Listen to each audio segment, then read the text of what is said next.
ป่าแคนง่ายๆเพียงเฮ็ดตามคลิปนี้เลยสำหรับมื้อนี้เราจะมาฝึก3คู่เสียงสำคัญนั่นก็คือลามิโดซอนเลลาทำอิฐนั่นก็คือลามิอยู่สำหรับอยู่เบื้องขวามือแม่น0 3อยู่เบื้องซ้ายมือแม่น3แล้วเรามาทดลองเป่าน้ำกันเบิ่ง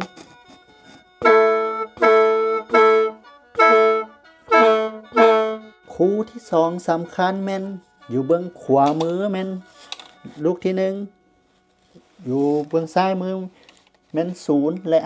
5เอามาทดลองเป่าเบิ่ง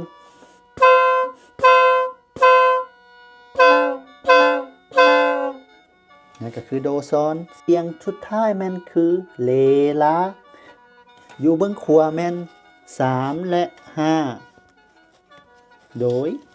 อยู่เบื้องซ้ายมือแม่น2เอามาเป่า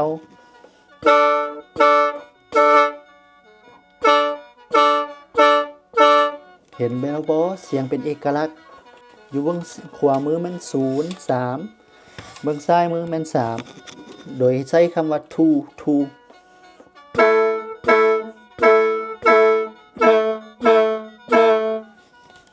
เบื้องขวามือแม่น1เบื้องซ้ายมือแม่น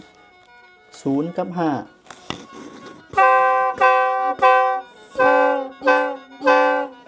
เบื้องขวามือแม่น1เบื้องซ้ายมือแม่น0กับ5